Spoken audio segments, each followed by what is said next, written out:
A Bíblia em Josué capítulo 10.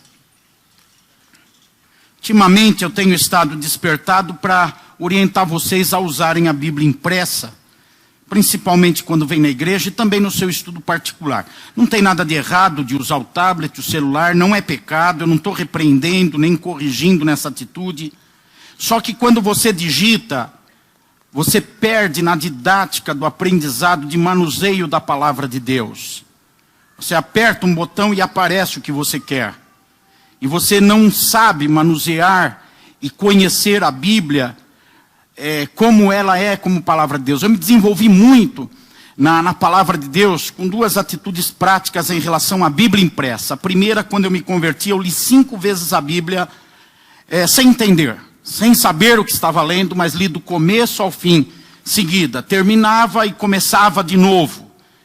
Eu não entendia nada, eu não sabia nada do que estava ali. 98% do que estava escrito não entrava na minha cabeça. Mas não é um entendimento intelectual, não é como estudar matemática, ciência, estudar a palavra de Deus. Você está debaixo de uma unção quando você abre a Bíblia, quando você lê a Bíblia, e o Espírito Santo vai trabalhando em você, vai trabalhando em mim, vai trabalhando em nós, enquanto estamos lendo, mesmo que o nosso entendimento não alcance aquilo. O Espírito Santo vai nos alimentando, vai nos preparando. A outra atitude é que depois, como pastor eu me recusava a usar qualquer tipo de ferramenta para buscar os textos bíblicos. Eu ia preparar uma mensagem, antigamente não tinha o Google, não tinha a internet como hoje, mas tinha um livro assim chamado Chave Bíblica. Alguns irmãos mais experientes lembram disso. Chave Bíblica. E você procurava na Chave Bíblica uma palavra e lá tinha todos. Era o Google impresso, na verdade. Eu me recusava a usar. Eu tinha que preparar uma mensagem, eu estava orando, eu escolhi o texto, depois eu lembrava que tinha um outro texto na Bíblia que falava algo daquele assunto, eu ficava folheando. Eu ficava procurando o outro texto. Até achar, eu lembrava que era no Novo Testamento, eu começava ali, aí eu lembrava, acho que é em Romanos, eu começava a mexer em Romanos, não é, em Tiago, eu ia para Tiago. Às vezes para achar um versículo eu ficava 25 minutos, meia hora, 40 minutos, só para achar um versículo. E depois poder colocar na mensagem que eu ia pregar para os irmãos. Isso, na verdade, foi didático, tem sido didático na minha vida. Ainda faço isso, não sempre, mas ainda faço isso. Tem sido didático na minha vida. Então, por isso que eu incentivo, use a Bíblia, abra a Bíblia, folheie a Bíblia, aprenda a manusear. Assim você vai saber onde estão os livros. E a palavra de Deus, ela é rica, ela é maravilhosa.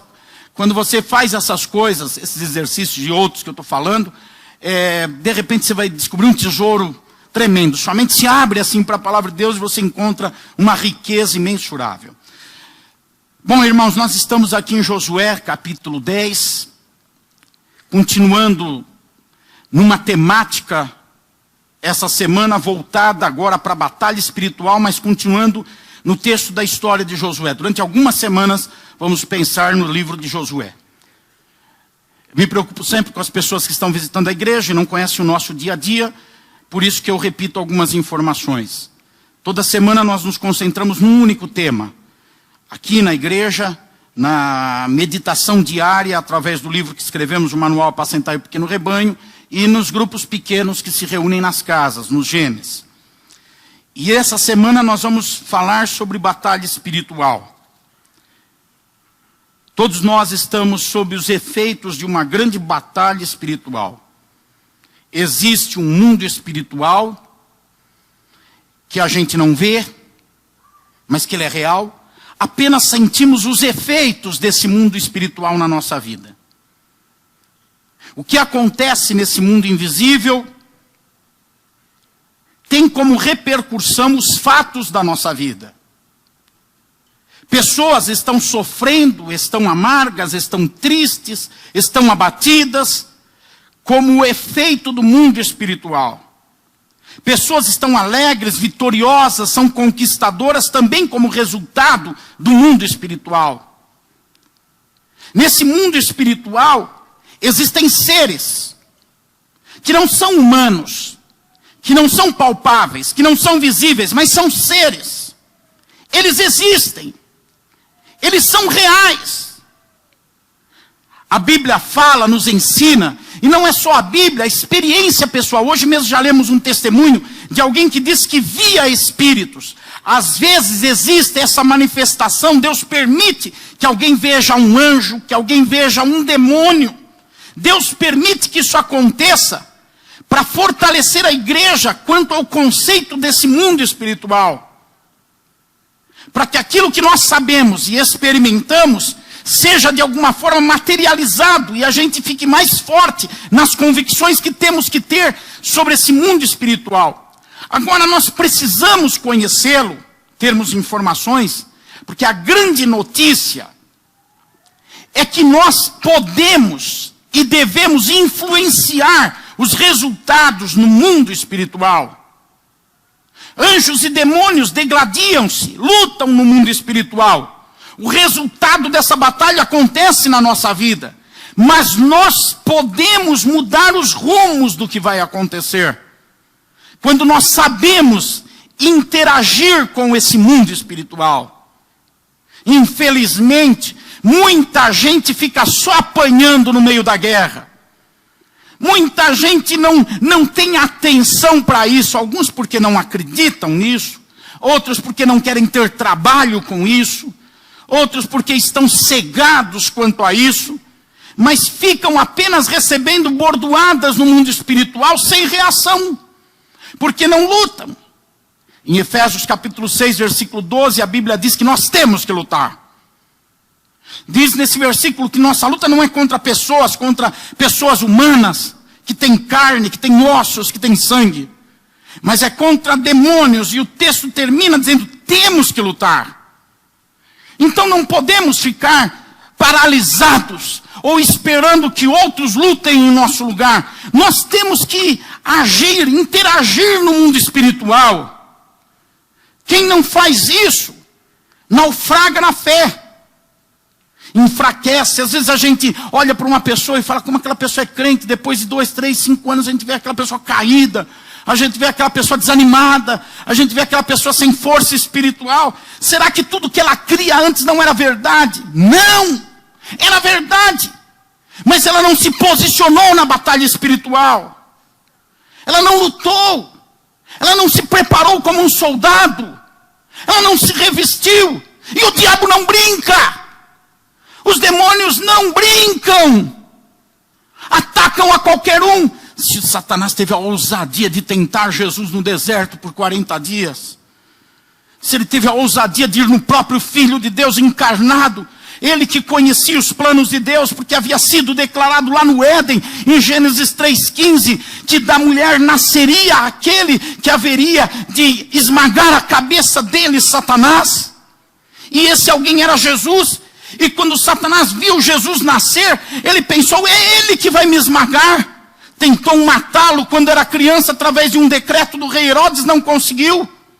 Quando Jesus cresceu, tentou enganá-lo na batalha espiritual para desfazer o potencial que Jesus tinha e impedir que Jesus esmagasse a cabeça dele, Satanás. Ele não conseguiu. Tentou envergonhá-lo, humilhá-lo. E talvez, eu não consigo entender tudo, mas talvez ele pensou que uma morte na cruz seria suficiente para acabar com o plano de Deus. Mas Jesus venceu quando era bebê, venceu quando era homem formado, e venceu até quando estava morto, porque ele ressuscitou do meio dos mortos. E ele pisou na cabeça da serpente. E o apóstolo Paulo conclui a carta aos Romanos dizendo assim, em breve nós iremos esmagar a cabeça de Satanás. Agora é nós. Agora nós estamos no ringue. Fala para o seu irmão, você está no ringue agora. O UFC é teu. Agora nós estamos na batalha. Jesus já venceu. Jesus já venceu. Agora nós é que precisamos vencer. E se entrarmos na batalha e ficarmos com cara de coitadinho na batalha, tadinho de mim. Você acha que o diabo vai ter pena de você? Você acha que ele vai falar, tadinho, tão indefeso, olha a cara dele, olha a cara dela, tadinho de Juju. Não. Não. Posicione-se como guerreiro na batalha espiritual. Se fortaleça no Senhor e na força do seu poder para vencer essa batalha, que agora é a tua vez de lutar. É a tua vez, é a minha vez. Nós estamos agora no ringue para lutar. Estamos sobre os efeitos de um mundo espiritual. Todas as coisas que acontecem na nossa vida são resultados desse mundo espiritual. E nós podemos interferir nesses resultados. O aspecto que eu quero abordar hoje da batalha espiritual é a nossa fragilidade. É a nossa desvantagem. A priori nós estamos em desvantagem na batalha espiritual. Eu tomo como ilustração para isso essa guerra de Josué, capítulo 10, de 5 reis contra 2, de 5 exércitos unidos contra 2 exércitos. Quando Josué conduzia o povo para tomar posse e se expandir dentro da terra prometida, aquela promessa de Deus, desde lá do Egito, Josué tinha vencido o exército da cidade de Ai, que era um exército pequeno. Josué tinha vencido o exército da cidade de Jericó, através daquela situação bíblica que vocês conhecem. E quando essa notícia se espalha, o rei de Jerusalém, que naquele tempo era os amorreus que habitavam em Jerusalém, e a terra prometida tinha como capital Jerusalém. Então o rei de Jerusalém, vendo aquele exército de Deus se aproximando, ele ficou com um temor, com medo, e ele chamou outros 4 reis do seu povo, dos amorreus. Então 5 exércitos se ajuntaram para lutar contra 2, Israel e os gibeonitas que estavam em aliança. Percebam a desigualdade. 5 exércitos armados para lutarem contra 2 exércitos. Em quantidade, em poderio militar, em armamento, em capacitação, em treinamento, em poder econômico. Os 5 exércitos eram mais fortes do que os outros 2. A vantagem dos outros 2 é que quem estava na frente da batalha por eles era o Senhor Deus. Essa é a vantagem que nós temos. A luta é desigual. Nós estamos em desvantagem em relação a Satanás. Por que eu digo que estamos em desvantagem? Algumas coisas que eu quero argumentar com você. A primeira delas é que os demônios, além de existirem, eles são organizados e eles geram influência sobre a sociedade. Quem pensa que demônio é tudo bagunçado, está muito enganado. Quem pensa que o exército inimigo é um exército assim, todo confuso, está muito enganado. Os demônios são territoriais. Eles têm designação de campo de trabalho. Eles são enviados por Lúcifer para determinadas regiões. Eles atuam em cada lugar de uma maneira específica. Por que que a Bahia é conhecida como aquele lugar místico, tal, de feitiçaria? Outro dia eu passei e vi num poste assim: fazemos trabalho de amarração, casamento definitivo, levamos o nome para a Bahia. Por que que esse tipo de conceito? Há demônios específicos agindo naquele lugar, que caracterizam aquele lugar como um lugar específico para bruxaria, para feitiçaria. Por que que as maiores causas de situações na área sexual destrutivas acontecem no Rio de Janeiro? Existem demônios específicos que trabalham com a imoralidade, a indecência, a impureza lá. Evidente que eu não estou diminuindo o potencial maligno, dizendo que é só lá, é no mundo inteiro. Mas existem potencialização de esforços do inferno em determinados lugares. Da mesma forma acontece em famílias. Há demônios designados pelo inferno para atacar determinadas famílias. E numa família, há demônios que agem de uma maneira. Em outra, são demônios que agem de outra maneira. Os demônios, enfim, eles são organizados. Eles trabalham debaixo de uma estrutura organizada para causar um impacto de destruição. E aí é que eu digo que nós estamos em desvantagem, porque quantas vezes nós como igreja somos tão desorganizados. Já começamos a nossa desorganização pela vida devocional. Não temos tempo para orar, para ler a Bíblia. Chegamos atrasados nos cultos. Não nos importamos com as atividades do reino. Somos desorganizados na nossa mesa, na nossa escrivaninha em casa. Na cozinha, no fogão, na geladeira, na cama. Por falar em cama, eu estou realizado. A Leonor não está em casa e minha cama fica desarrumada há 15 dias agora. Sempre achei uma grande besteira arrumar cama. Ninguém entra no quarto. Essa é a grande desavença entre eu e a Leonor. Ela não pode ver uma cama desarrumada. E para mim a cama tem que estar sempre bagunçada. Nós somos desorganizados. Naturalmente desorganizados. Alguns de nós são um pouquinho menos ruins. Mas a nossa particularidade somos. A maioria das igrejas locais são desorganizadas. Não tem estratégias de trabalho, não tem ação. Não planejam como fazer para cumprir a missão de Cristo, para edificar a igreja. Apenas vão lá fazer culto, se reúnem, fazem culto, vão embora e não se organizam. Não tem um plano, não tem uma meta, não tem uma estratégia. Os demônios não são assim, por isso nós ficamos em desvantagem. Outra coisa, eles operam nas pessoas a desobediência ao Evangelho.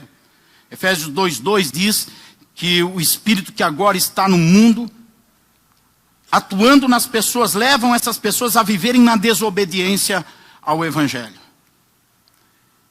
A organização do inferno está em torno de fazer as pessoas serem rebeldes contra o que Deus fala, fazendo elas não gostarem do que Deus fala. Ouvimos no testemunho da Lia aqui que ela disse que quando ela voltou para a igreja, começou a ouvir, ela não suportava ouvir a palavra. Não é isso, Lia? Não gostava. E ela conclui dizendo, não era eu. É isso mesmo. Demônios não gostam da palavra de Deus. Tem pessoas que ficam inquietas na hora da mensagem, não conseguem se concentrar. Tem alguns que têm sono. Dormem. Por favor, se for o seu caso, apenas não ronque. Para não atrapalhar o vizinho. A não ser que seja um ronco assim. Oh, aleluia.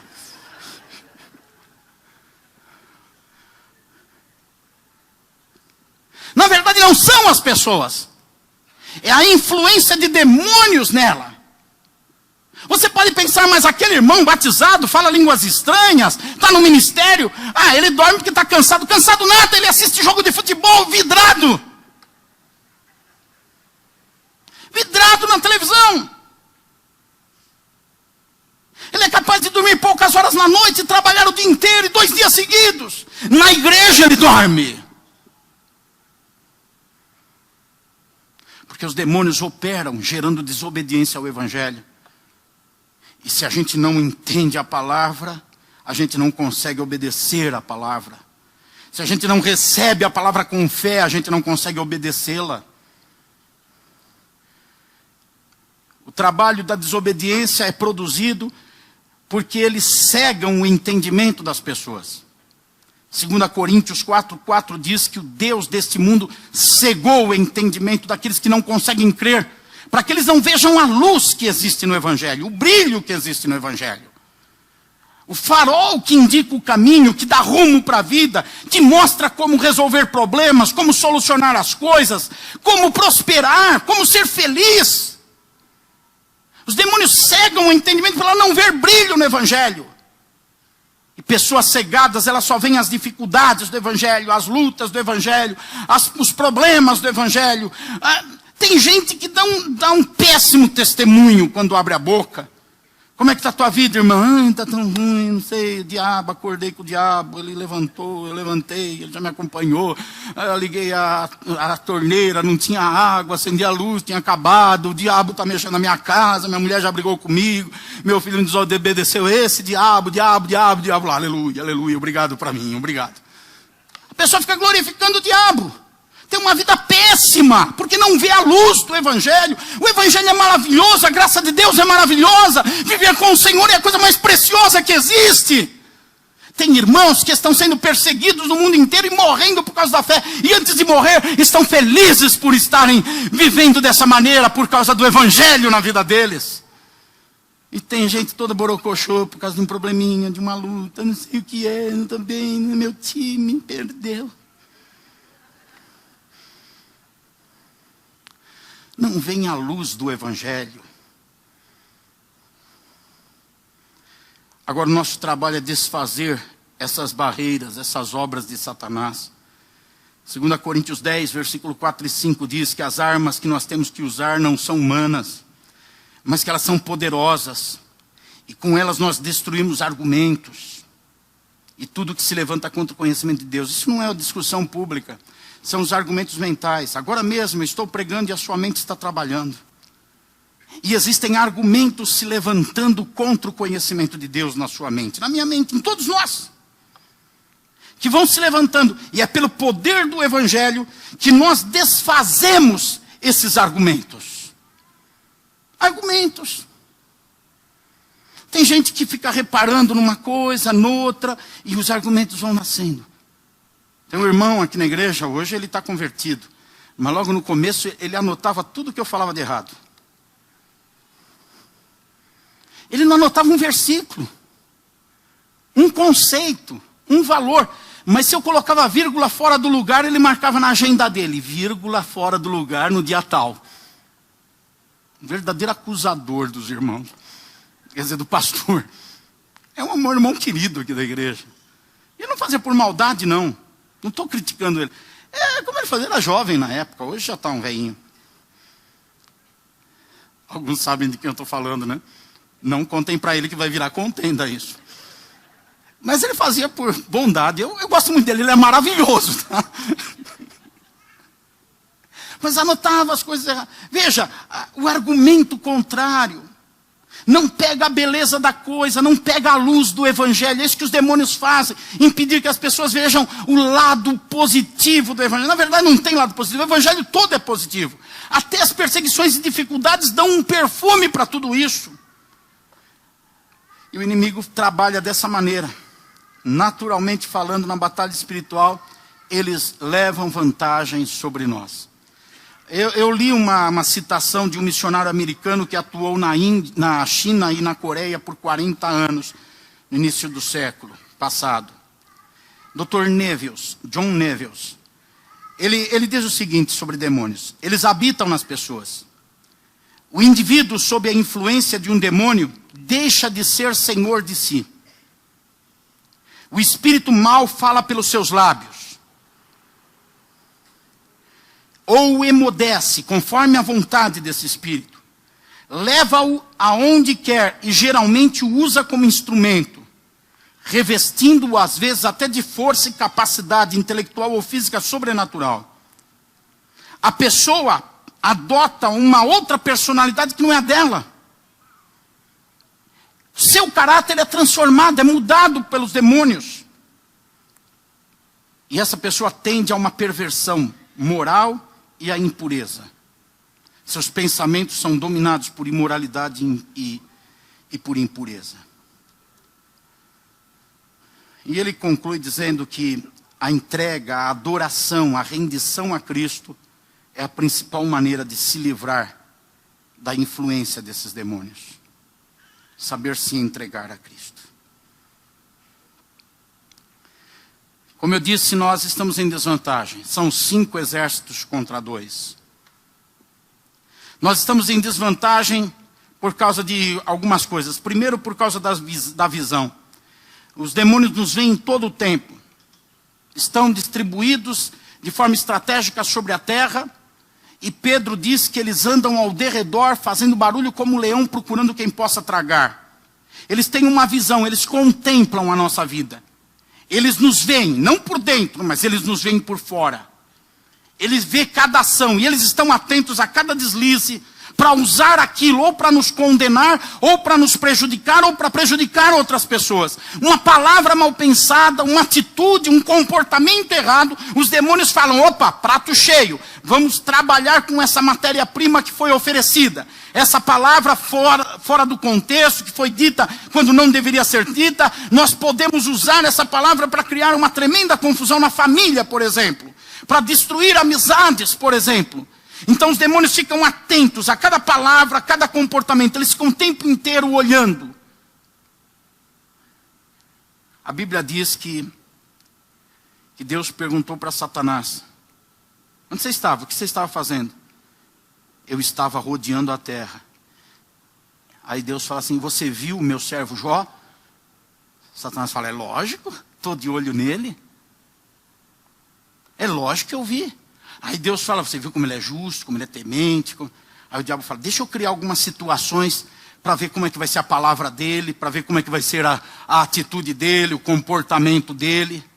Veja, Satanás quer usar o que nós fazemos e falamos para manipular as situações.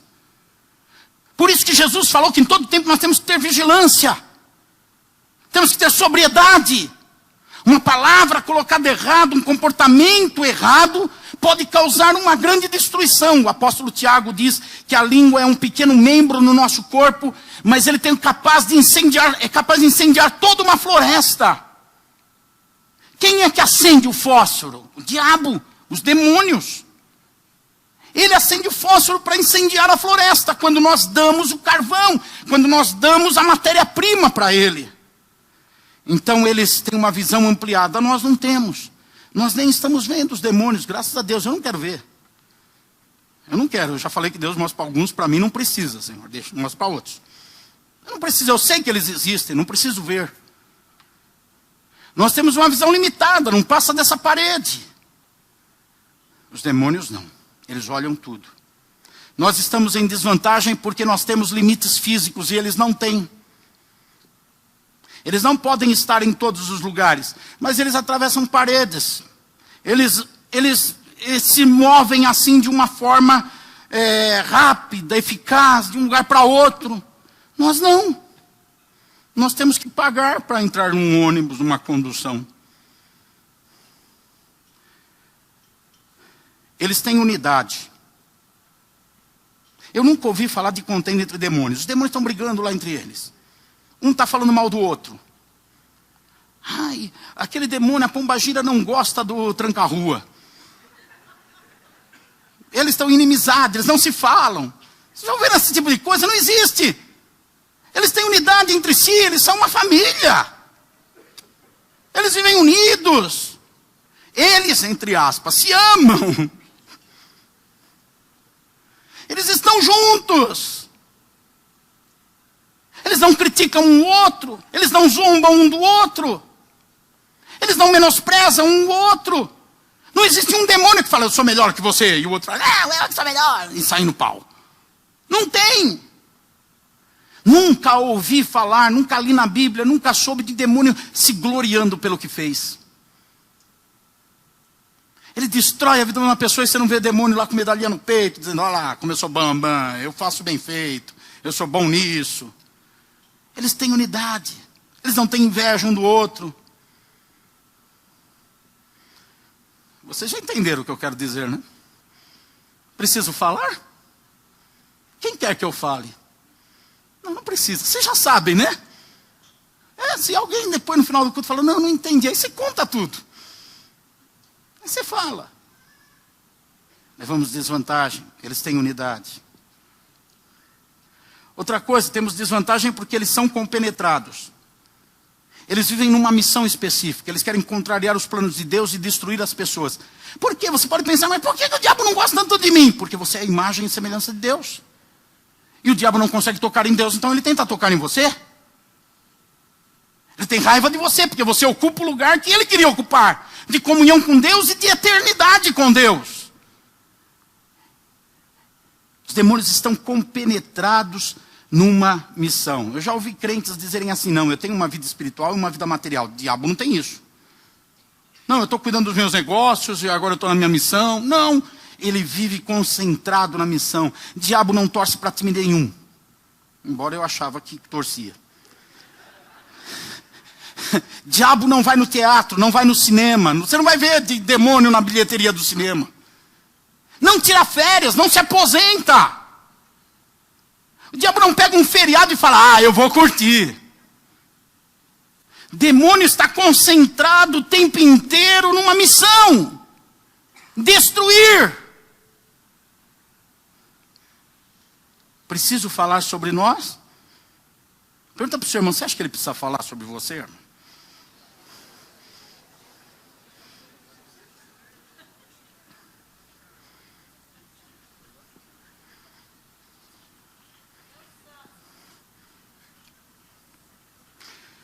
Contudo, nós temos como reverter essa situação. Quantos acreditam nisso? E sabe como começa a reversão dessa situação? Vamos pegar a situação daqueles 5 exércitos dos amorreus e os 2 exércitos, Gibeon e Israel. A desvantagem de Israel e Gibeon em relação aos 5 exércitos dos amorreus. A reversão começa pelo estado emocional. Diga, estado emocional. Diga de novo, estado emocional. Diga, meu estado emocional. A reversão da situação começa pelo meu estado emocional, pelo seu estado emocional. Dê uma observada comigo. Você está aberto aí em Josué 10. No versículo 2. Falando do rei de Jerusalém. Ele e o seu povo ficaram com muito... Com quê? Medo. Quando o rei de Jerusalém soube. Peraí, os israelitas estão vindo. Eles estão unidos com os gibeonitas. E Gibeon tem um exército bacana, um exército forte. É maior do que Ai, que Israel venceu há pouco. Eles estão vindo. A Bíblia diz que o rei de Jerusalém ficou com muito medo. E aí ele chamou os outros reis para estarem com ele. Mas o que motivou? Qual era o estado emocional do rei? Medo. Medo traz paralisia, medo traz tristeza, medo traz abatimento.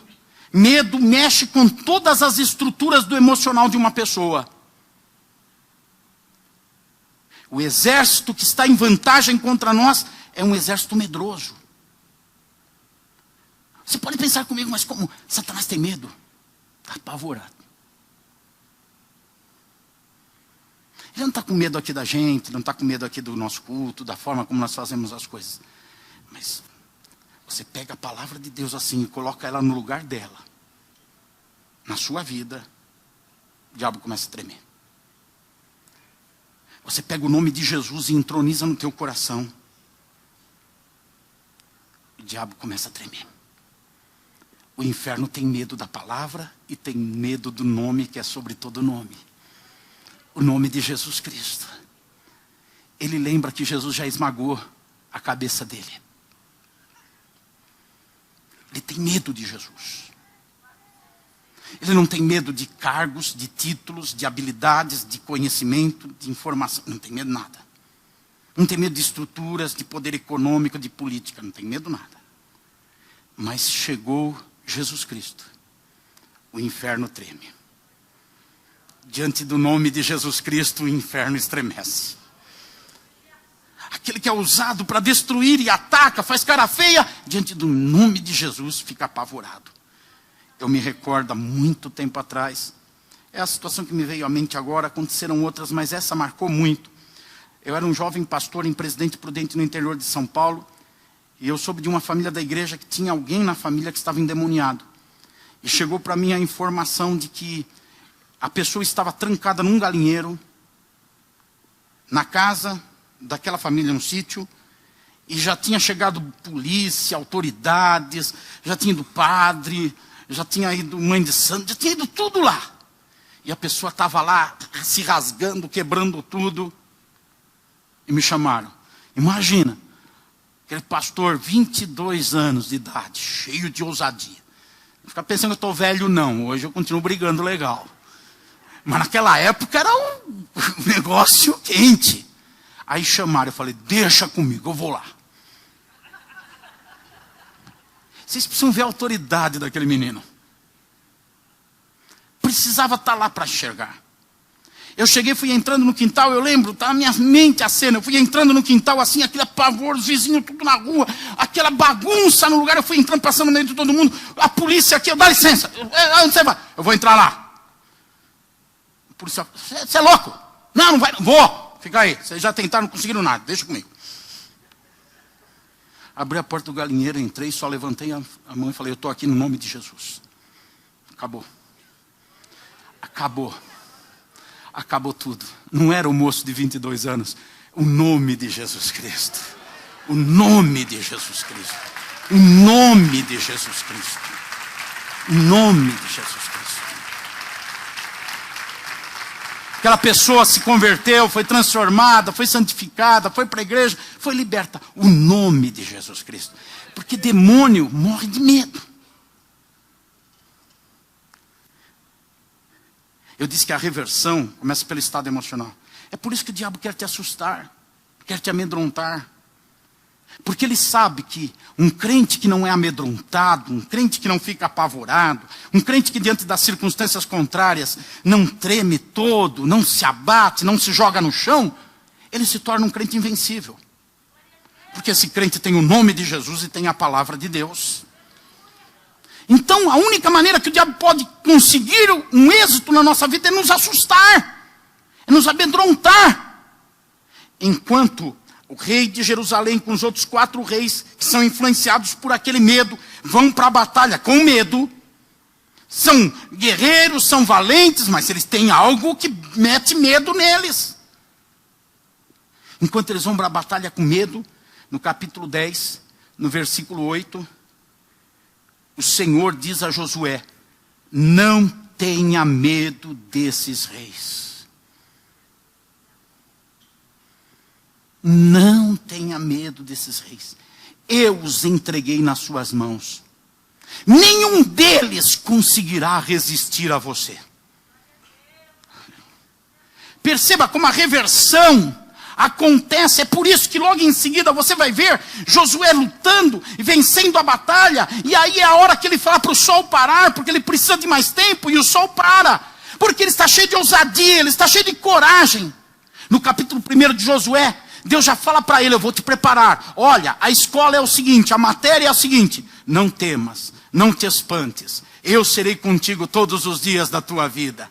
Guarda a palavra que você tem ouvido, tenha ela na sua boca, não deixe de falar a palavra. Porque o inimigo tem medo da palavra. Você encontra ele aqui agora encorajado por Deus, não tenha medo. Perceba, olha o treinamento que Deus dá para um exército, de 2 exércitos somados, que vai lutar contra 5 exércitos. Olha o treinamento militar, não tenha medo.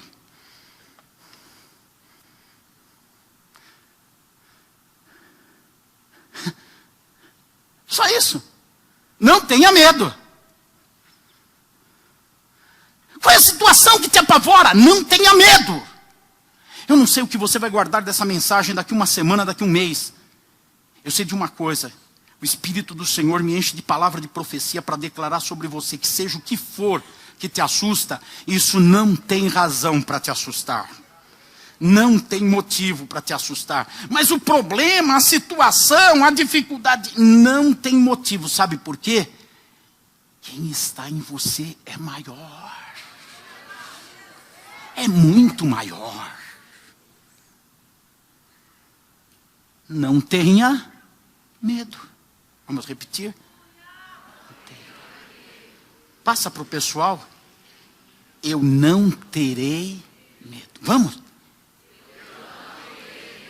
Feche os seus olhos.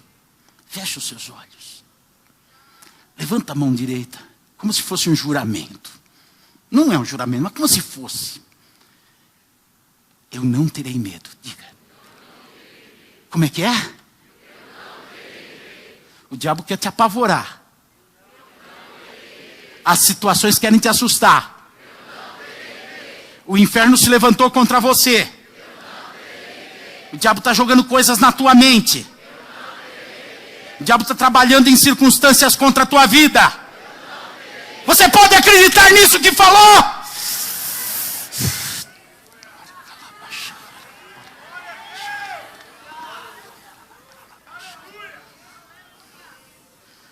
Irmãos, não tenham medo. 3 meses atrás, todo mundo falando: o Brasil vai estar acabando por causa da Dilma. Vamos com medo, perder trabalho. Dilma. Sai a Dilma, entra o Temer. Ele é bruxo. Estou com medo, ele é bruxo. Não tenha medo, seja Dilma, seja Temer, seja o que for. Deus é Deus. Passam as pessoas, passam as situações. Deus permanece sendo Deus. Não tenha medo. Não tenha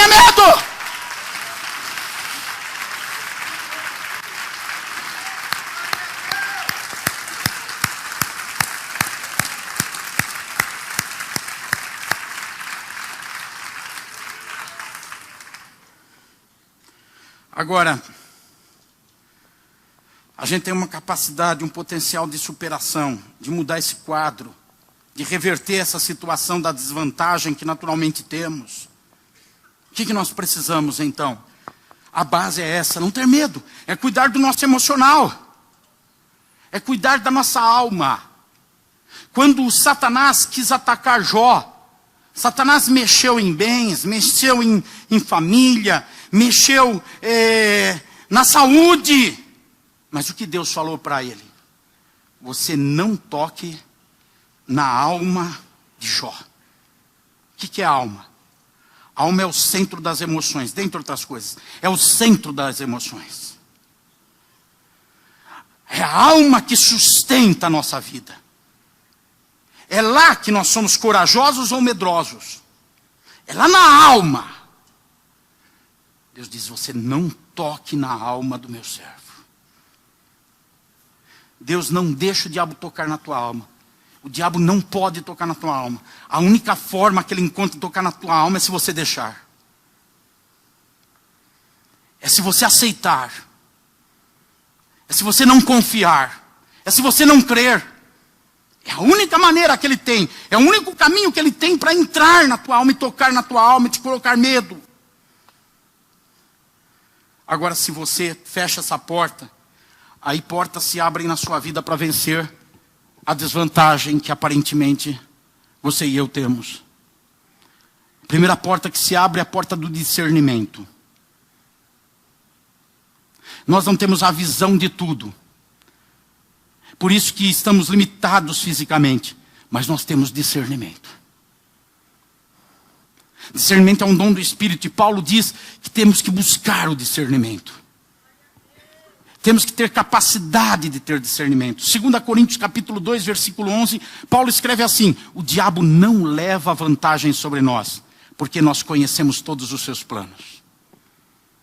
Na verdade, Paulo está dizendo o seguinte: quando o diabo está no seu laboratório planejando, nós temos discernimento do que ele intenta fazer. Do que ele pensa fazer. Qual era a situação da igreja de Corinto naquela época? O que estava acontecendo? O que estava acontecendo lá? Alguém meteu a boca em Paulo. Alguém na cidade de Corinto, da família de Cloé, meteu a boca em Paulo. Falou mal de Paulo. Esse Paulo prejudicou Paulo.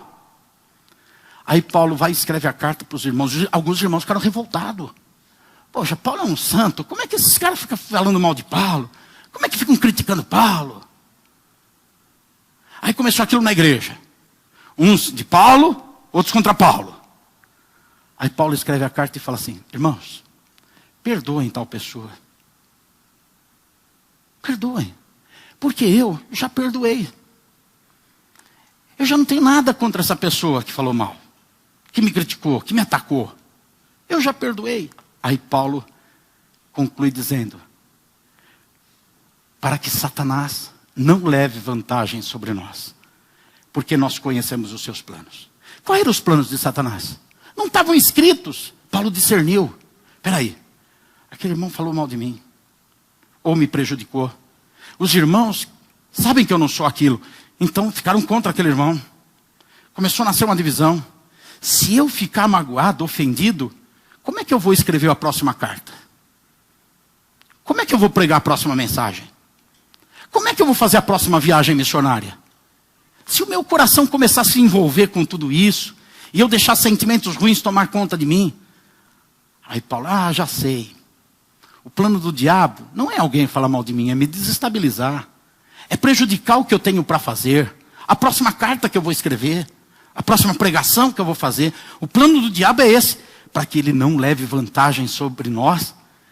Nós já o perdoamos. Perdoamos os ofensores. Porque nós conhecemos os planos que Satanás tem. É o discernimento.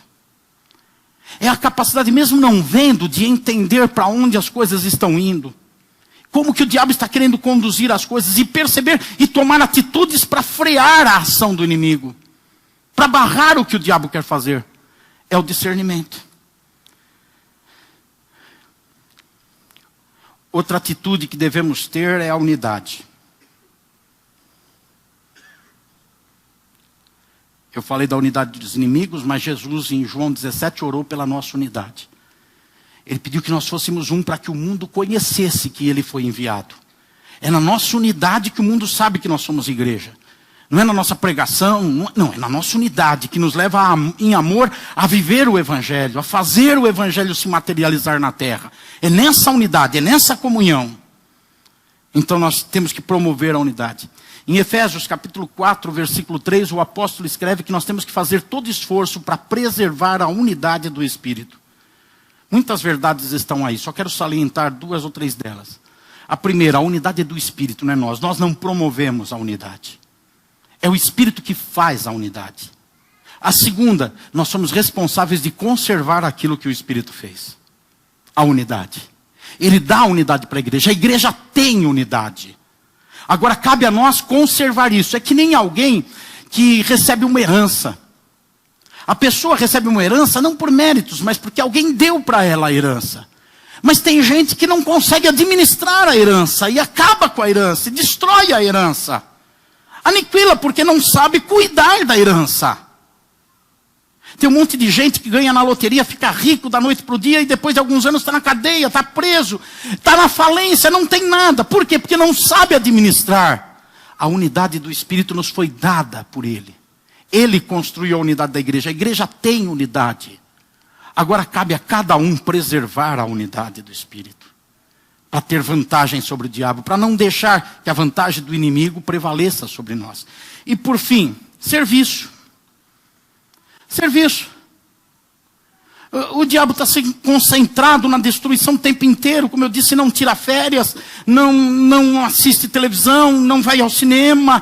O diabo está sempre ali, prestando atenção na gente, compenetrado em como destruir. O Senhor nos deu missão. Ide por todo mundo e pregai o Evangelho a toda criatura. Fazei discípulos de todas as nações, batizando-os em nome do Pai, do Filho e do Espírito Santo, ensinando-os a observar as coisas que eu vos tenho dito. Vós sois o sal da terra e a luz do mundo.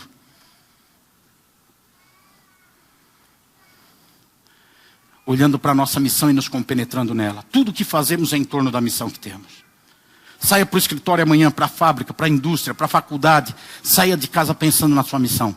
Eu vou trabalhar assim, eu vou vender um produto e vou fazer uma boa venda. Eu vou atender um cliente, vou atender direitinho. Eu vou fazer um negócio, vou fazer bem feito. Mas de alguma forma eu vou introduzir a minha missão nisso. Eu estou com a minha cabeça na missão.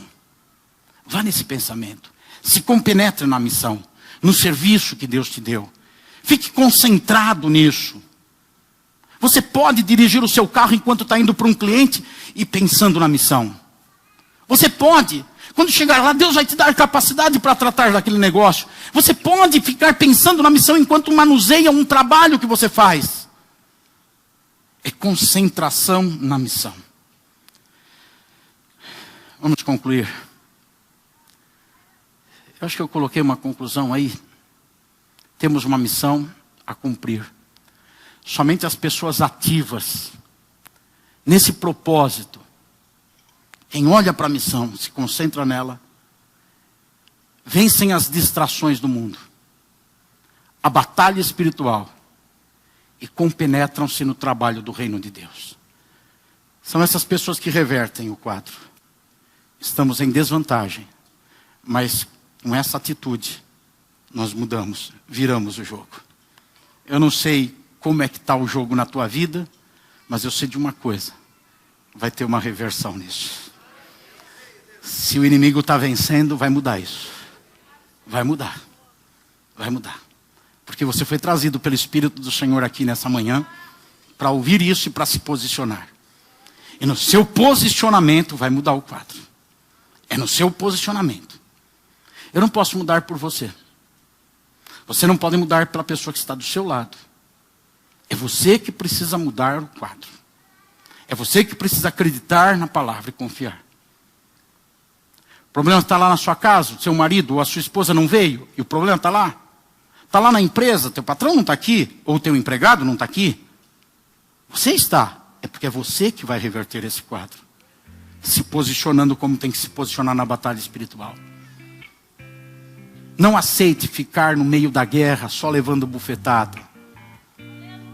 Não cante com aquele cantor secular, deixa a vida me levar.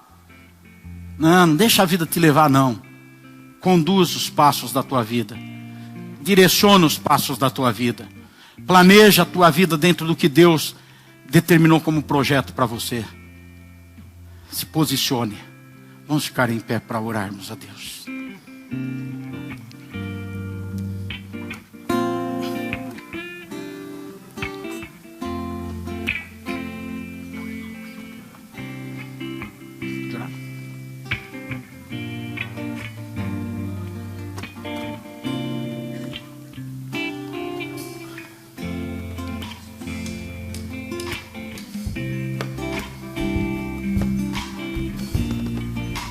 Eu sei que Deus tem algo especial para cada um de nós.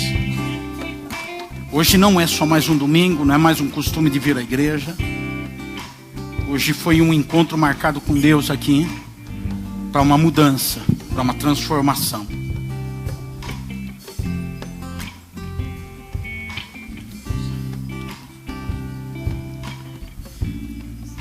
Eu quero ajudar você que está com medo. Mas, por favor, não faça desse momento apenas uma confissão de medo. Eu quero ajudar você que está com medo, mas que ouviu essa palavra, está possuído de um desejo. Mudar o canal. Ouviu o que Deus fala, e Deus diz, não tenha medo. E tomar uma postura, e ter atitudes de quem não tem medo. Se eu orar por você, e você sair daqui, cabeça baixa, assustado, semblante caído, não adiantou nada. Eu não tenho esse poder. Eu gostaria de ter esse poder de mudar a sua vida. Eu não tenho. Eu conheço quem tem. E eu sei que ele é um gentleman. Ele entra no coração que se abre para ele. Ele age na vida daquele que o convida e diz, eu quero que o Senhor mude a minha vida. Eu quero. Eu vou orar para confirmar o que eu creio. Mas é você que precisa acreditar. Seja o que for que está te metendo medo. Quando Deus fala para Josué, não tenhas medo, provavelmente Deus identificou que o coração dele estava tendencioso a ter medo. Senão Deus não falaria. Embora Deus já tinha dito no capítulo 1, não tenhas medo. Agora, 10 capítulos depois, Deus olha no coração dele e fala, peraí, ele está começando a ter medo. E Deus fala, não tenha medo. Deus lembra ele, você já sabia que não devia ter medo. Eu não te falei nenhuma novidade nessa manhã. Mas talvez os 10 capítulos que aconteceram na sua vida, quando você ouviu Deus falar para não ter medo, vieram criar um pano de fundo que podem te levar ao medo. E talvez você esteja meio assolado por isso. Oh, como Deus é bom. Novamente, Deus vem aqui para você e diz assim, não tenha medo. Se você está assustado com alguma coisa, está com medo, mas, mediante a palavra de Deus, está disposto a ter uma atitude diferente, que teve até hoje. Vamos orar juntos. Vamos orar juntos. Comece a se aproximar para nós orarmos juntos. Comece a se aproximar. Convidei o Ricardo. Daqui a pouco o Ricardo começa a orar, tá bom? Comece a se aproximar. Sei que o meu Deus sempre cuida de mim. Eu não temerei, nem me abalarei. Se pelas águas passar, comigo Ele está. Comigo Ele está, jamais me deixará. Nele vou descansar, nele eu posso confiar. Comigo Ele está, jamais me deixará. Nele vou descansar, nele eu posso confiar. Jesus, não temas, Ele é contigo, operando Ele te impedirá. Jesus, não temas, Bendito é o teu nome, Senhor, que tua palavra tenha poder. Cova dos nossas leões, vidas, Ele teu te poder, tua livrará. manifestação, Senhor, e sejas glorificado, Jesus. fogo eu tiver que passar, Aleluia, glória a Deus, Jesus aleluia. está comigo, Louvado seja o Senhor. eu não vou me Louvado seja o queimar. Senhor, aleluia. Louvores cantarei a ti, ó Rei dos Aleluia, Reis, vem por ter me sustentado, do pecado me livrado. Comigo Ele está, jamais me deixará. Nele vou descansar, nele eu posso confiar. Comigo Ele está, jamais me deixará. Nele vou descansar, nele eu posso confiar. Jesus, não temas, Ele é contigo. Pai, Tua palavra diz que o amor lança fora todo medo, Deus. E nós invocamos sobre cada vida que está aqui à frente nessa manhã, Deus. Cada irmão que está no seu lugar, Deus, mas sentiu que a palavra falou com ele, Senhor. Para que o amor do Senhor, Deus, espante o medo, Pai. O medo que aflige, o medo que aprisiona, o medo, Pai Santo, que não deixa essa pessoa progredir, Deus. O medo, Pai amado, é revertido agora, Pai Santo, em esperança. O medo agora é revertido, Pai Santo, numa chama que pode transformar essa situação de confronto, de conflito, Pai amado, de destruição, numa esperança de uma oportunidade que o Senhor está dando para essa família, para essa vida, Pai. Eu creio que nesta manhã pessoas sairão daqui transformadas pela Tua presença, transformadas pela Tua palavra, transformadas pelo Espírito do Senhor que veio sobre elas nessa manhã com graça, Pai. Reverte na mente. A Tua palavra diz, Pai Santo, que aqueles que estão em Ti são novas criaturas e que essas pessoas saiam desse lugar, Pai amado, não como chegaram, não com o pensamento olhando para baixo, não com o olhar caído, Pai amado, não com o semblante, Pai Santo, propenso a ir para a ruína, mas, Pai Santo, olhando para o alto, olhando para o céu, confiante que Jesus Cristo está com elas, e nesse nome está a autoridade do poder, Pai. Não há nenhuma potestade maligna que possa contra elas, não há nenhum plano do inferno que possa se movimentar nelas, Pai, porque elas estão debaixo do poder e do nome de Jesus, estão debaixo da autoridade do nome de Jesus, Pai, e desse nome a todo poder do céu, na terra e debaixo da terra, que o Teu favor venha sobre elas nessa manhã, Pai, e que elas saiam daqui, Deus, que elas saiam desse lugar, Deus, revestidas pelo poder do Teu nome, revestidas pela presença do Teu Espírito, Pai, para que elas possam, Senhor, enfrentar, Deus, Pai amado, exércitos, Pai Santo, para que elas possam enfrentar dificuldades de frente, para que elas possam ser vitoriosas em Ti, Jesus, porque em Ti, Pai, eu sei que há vitória e virtude, Pai. É a nossa oração, Deus, é o nosso pedido a Ti, Deus, em nome de Jesus Cristo, Pai, para louvor do nome de Jesus. Eu ordeno a todo mal pecado instalado me contra livrado, essa vida, tudo que foi feito está comigo desfeito está, agora. jamais me Em nome de Jesus Sai Cristo, do Senhor. Ele vou Em nome de descansar, Jesus Cura esta Cristo, alma, Pai. Jesus. Cura esse coração. Nenhum plano do Cura essa inferno se vida. Você é concretizará preciosa. sobre Jesus te ama. Te ama Nenhum muito. plano maligno tem autoridade sobre nós, Senhor. Nenhum plano de Satanás tem autoridade sobre as nossas vidas, Pai.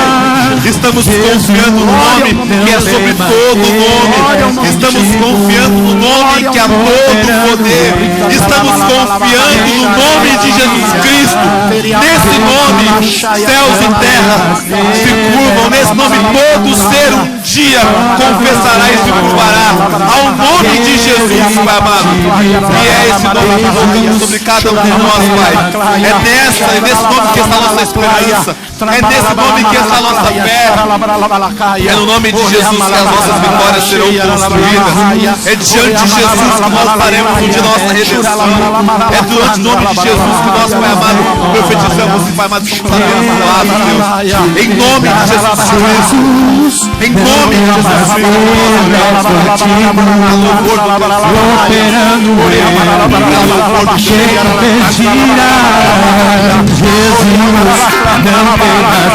Ele é contigo.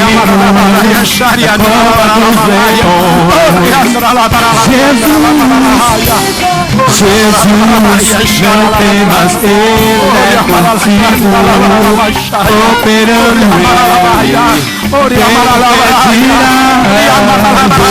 Ele. Não temas, Ele é contigo, na cova dos leões, Ele te livrará. Aleluia, vamos encerrar esse momento orando uns pelos outros. Escolha uma pessoa, então dê a mão em grupos e orem uns pelos outros. Aqui na frente também, orem uns pelos outros. Antes de voltar no lugar, orem uns pelos outros aqui. Tem cura nesse momento, através da oração do corpo de Cristo. Ó Deus, nós pedimos que as famílias sejam abençoadas, as pessoas sejam abençoadas. O Senhor sabe que todos vieram aqui e precisam de Ti, Senhor. Não podem viver sem o Senhor, não podemos viver sem a Tua manifestação, sem a Tua presença, sem o Teu amor.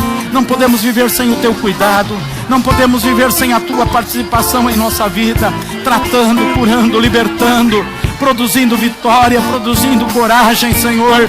Não podemos viver diante do caos deste mundo sem que as Tuas mãos estejam agindo sobre nós, sem que o Teu poder esteja se manifestando sobre nós. Nos ajuda, Senhor, nos dá força, nos estabelece em Tua presença, nos guarda debaixo da ação e do poder do Teu Espírito, Senhor. Traz libertação e graça para os nossos corações, Senhor. Traz libertação e graça para as nossas vidas, Senhor. Opera na vida da igreja, manifesta o Teu cuidado, o Teu favor e o Teu poder na vida de cada pessoa nesta manhã, de cada família aqui presente, de cada família representada por um dos Seus membros, Senhor. Ó Deus, traga uma semana abençoada, traga uma semana de paz, traga uma semana cheia do Espírito Santo, traga uma semana onde a vitória do Senhor se manifeste, Senhor. Que as famílias sejam cuidadas por Ti, que ninguém se afaste dos Teus caminhos, pelo contrário, todos tenham a vontade, a disposição de andar na Tua presença, de caminhar contigo, Senhor. Abençoe as reuniões nas casas dos gêmeos, abençoe, Senhor, os líderes, os anfitriões, seja com eles dando direção a todo o trabalho, Senhor. Os discipuladores, aqueles que cuidam de pessoas, aqueles que tratam de pessoas para recebê-las no corpo de Cristo na igreja, aqueles que zelam pela vida de pessoas, abençoa o Senhor, seja com eles, Senhor. Guarda o Senhor em tudo, Pai, para que eles se mantenham motivados, encorajados, satisfeitos no Senhor, Pai. Que os negócios nessa semana prosperem, que as famílias nessa semana prosperem, que as coisas nessa semana caminhem debaixo da Tua bênção e direção, no poder do nome de Jesus, Pai, para a Tua glória, para Teu louvor e honra. Aleluia, aleluia. Glória a Jesus. Aleluia, louvado seja o Senhor. Nele vou descansar. Graças a Deus. Confiar. Graças a Deus. Comigo Ele está. Glória a Deus, aleluia. Graças a Deus, aleluia. Nele eu posso confiar. Jesus, não temas, Ele é contigo. Cante, cante, profetize, profetize. Jesus, não temas, Ele é contigo. Na cova dos leões, Jesus, Jesus, não temas, Ele é contigo, operando Ele. Jesus, não temas, Ele é contigo. Na cova dos leões, Ele te livrará.